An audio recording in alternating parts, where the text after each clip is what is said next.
তো হ্যালো বন্ধুরা, তো তোমরা কেমন আছো? আশা করছি তোমরা সবাই খুব ভালো আছো। আমিও খুব ভালো আছি। তো আজকে আমি তোমাদেরকে এমন একটা খবর দিতে চলেছি বা এমন একটা ঘটনা বলতে চলেছি যেটা এই ওয়ার্ল্ডে এর আগে কখনো ঘটেনি। যেটা আমাদের এই ওয়েস্ট বেঙ্গলে আবার কলকাতার মধ্যে এই প্রথমবার ঘটতে চলেছে।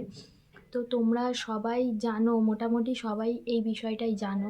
আর যারা জানো না তাদেরকে আমি অনুরোধ করব দয়া করে আমার এই ভিডিওটা লাস্ট অবধি দেখার জন্য, যাতে করে তোমরা এই ব্যাপারটা সম্বন্ধে সব কিছু জানতে পারো। তো তোমাদেরকে বলি, প্রথম যে কথাটা তোমাদেরকে বলি সেটা হচ্ছে যে তোমরা সবাই জানো মোটামুটি যে আগামীকাল অর্থাৎ আগামী 7ই ডিসেম্বর কলকাতার ব্রিগেডের ময়দানে একটা বিরাট বড় অনুষ্ঠান হতে চলেছে। যেটা অনুষ্ঠান না বললেই চলে, আমাদের সনাতন ধর্ম হিন্দু ধর্মের মধ্যে একটা খুবই গর্বের ব্যাপার, যেটা এর আগে কখনো হয়নি।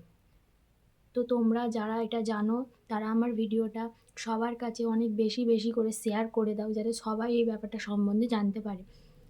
তো ব্রিগেডের ময়দানে আগামীকাল হতে চলেছে 5 লক্ষ কণ্ঠে গীতা পাঠ।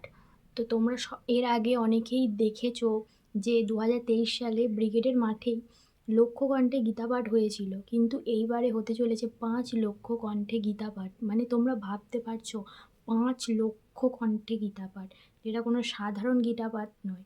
এতে আসতে চলেছে হাজার হাজার, লক্ষ লক্ষ কিছু জ্ঞানী মানুষ, কিছু পণ্ডিত, যারা আমাদের সনাতন ধর্ম হিন্দু ধর্মকে এমন একটা জায়গায় পৌঁছে দিতে চাইছে, যে জায়গাটায় পৌঁছানো একটা অসম্ভব ব্যাপার। এখন আমাদের অনেকের মধ্যে হিন্দু ধর্ম নিয়ে, সনাতন ধর্ম নিয়ে নানা রকমের বাজে খারাপ কথা ছড়িয়ে দেওয়া চলছে। কিছু কিছু মানুষ হিন্দু ধর্ম ছেড়ে অন্য কোনো ধর্ম চলে যেতে চাইছে। আমি সেই ধর্মগুলোর নাম নিচ্ছি না ভিডিওতে, কিন্তু এরকম অনেকেই আছে যারা নিজের ধর্ম ছেড়ে, নিজের এই বিরাট বড় সনাতন ধর্মকে ছেড়ে অন্য ধর্মে তারা চলে যাচ্ছে। তো আমি তাদের কাছে অনুরোধ করছি যে নিজের ধর্ম, নিজের সব কিছু ছেড়ে অন্য কোনো ধর্মে যাওয়ার দরকার নেই। যে যেই ধর্ম নিয়ে জন্মেছে সে সেটা নিয়েই ভালো থাকুক। তো তোমাদেরকে যেই আজকের যে মেন পয়েন্টটা সেটা হচ্ছে যে তোমরা সবাই এই গীতা পাঠ অনুষ্ঠানে এসো, এসে এই অনুষ্ঠানটা আরও বড় করে তুলো, যাতে সবার মধ্যে এই গীতা পাঠের মাহাত্ম্য ছড়িয়ে পড়ে।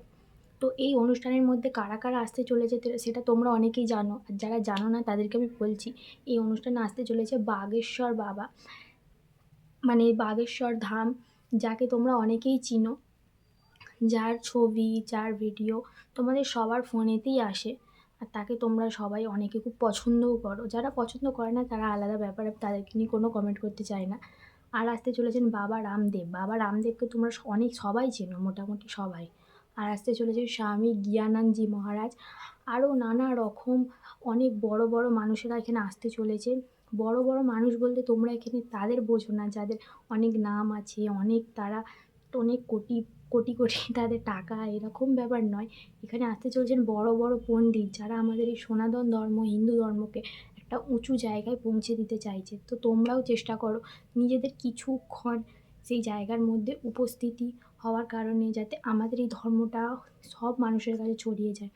তো আমি তো অবশ্যই যাব কালকে। তো তোমরা কে কে আসছো আমাকে অবশ্যই কমেন্টে বলো যে তোমরা কে কে আসতে চাইছো।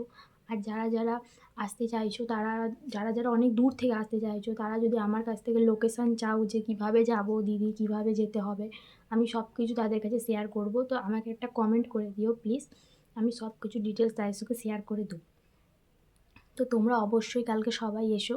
আর আমার এটাই ইচ্ছা যে এই গীতা পাঠ অনুষ্ঠানের মাধ্যমে, এই গীতা পাঠ শুধু অনুষ্ঠানে শুনে এসেই নিজের ধর্মকে ভুলে যাব এমন নয়। এই গীতা পাঠ শুনে আসার পরও নিজের ধর্ম, নিজের সনাতন ধর্ম, নিজের কৃষ্ণ, যিনি আমাদের এই ধর্মের পরম গুরু শ্রীকৃষ্ণ, তাকে ভুলে যাব না, তার স্মরণেই থাকব।